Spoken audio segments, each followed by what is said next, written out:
ഒരു കൊച്ചുമോള് വഴിയിൽ നിൽക്കുമ്പോ തങ്ങൾ ചോദിക്കുന്നുണ്ട്, മോളെന്ത് ഇവിടെ നിൽക്കണത്? ഞാനൊരു അടിമപ്പെണ്ണ.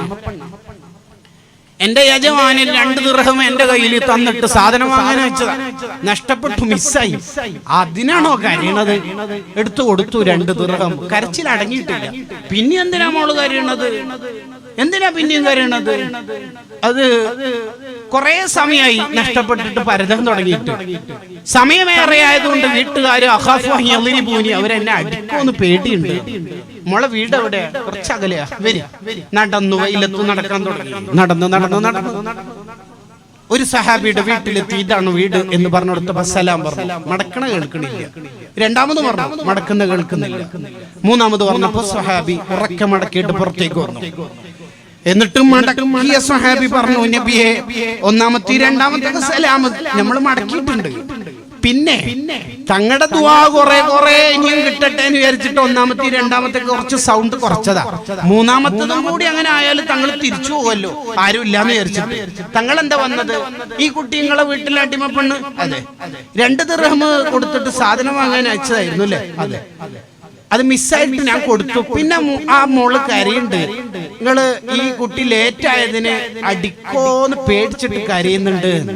അതെ, ആ മോളെ അടിക്കല്ലേ എന്ന് പറയാൻ വേണ്ടിട്ടാണ് ഞാൻ വന്നത്.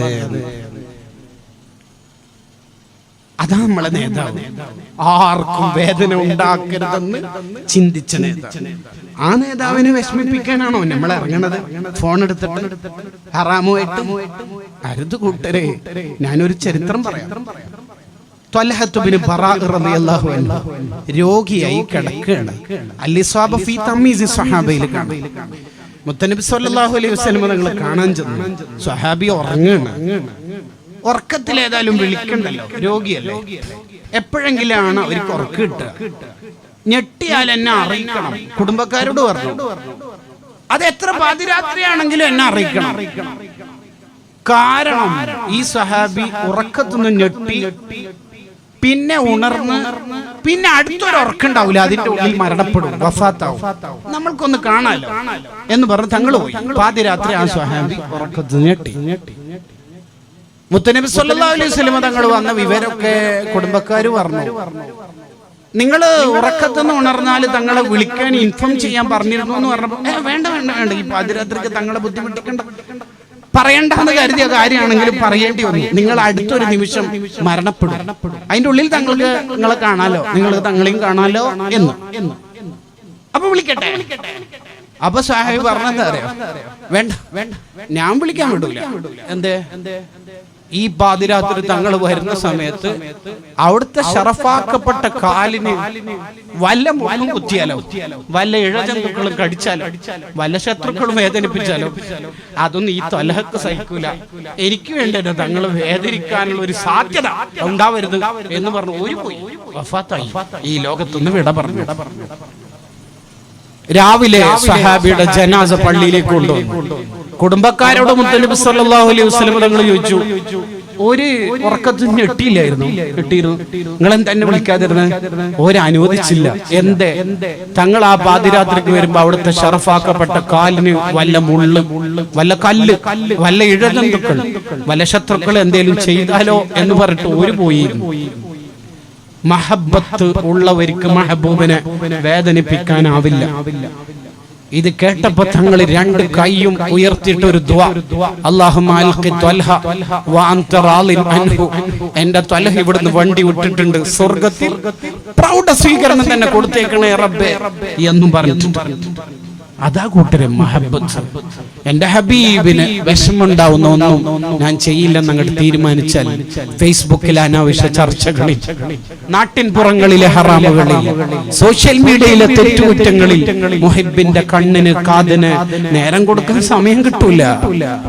അയാളുടെ കാതിൽ എപ്പോഴും മദ്ഹ് ഗാനവും മൗലിദും ഖുർആനൊക്കെ ആയിരിക്കും. അയാളുടെ നാവില്, അയാളുടെ കണ്ണില് ഖുർആനും സ്വലാത്തും ഒക്കെ ആയിരിക്കും. അത് മാത്രമാവണം നമ്മുടെ. അങ്ങനെ യഥാർത്ഥ മുഹിബ്ബുകളായി ഹബീബുൽ അഅ്ലമായ മുത്തനബി സല്ലല്ലാഹു അലൈഹി വസല്ലം തങ്ങളെ ഇഷ്ടപ്പെടുന്നവരായി, ഖൽബ് കൊണ്ട് ഇഷ്ടപ്പെടുന്നവരായി നമുക്ക് ജീവിക്കാൻ പറ്റണം. റബ്ബേ, ഈ മജ്ലിസ് അതിന് കാരണമാക്കി തരണേ റഹ്മാനേ. മുത്തനബി സല്ലല്ലാഹു അലൈഹി വസല്ലമ തങ്ങളെ നിരവധി തവണ മനാമിൽ കണ്ട ഹസൻ ഷദ്ദാദ് തങ്ങളുടെ, അവിടത്തോട് വലിയ ബന്ധം പുലർത്തിയ താഹിറുൽ അഹ്ദൽ തങ്ങളുടെ, ആലിക്കുൻ ഷിറിയ ഉസ്താദിന്റെ ഒക്കെ മദദുൻ ഉഖ്റവിയ ഈ സദസ്സിന്, ഇതിനെ വീക്ഷിക്കുന്നവർക്കൊക്കെ നൽകണേ റഹ്മാനേ. അവരുടെ ഒക്കെ ബർക്കത്ത് കൊണ്ട് ഈ പാവികളെ സാധുക്കളെ ഒന്ന് നന്നാക്കി തരണേ റഹ്മാനേ.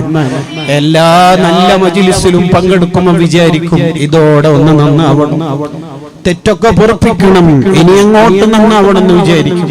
ഓരോ ആത്മീയ മജ്ലിസിൽ പങ്കെടുത്ത് പിരിഞ്ഞു പോകുമ്പോ നമ്മൾ വിചാരിക്കും ഈ മജ്ലിസോടെ നന്നാകും.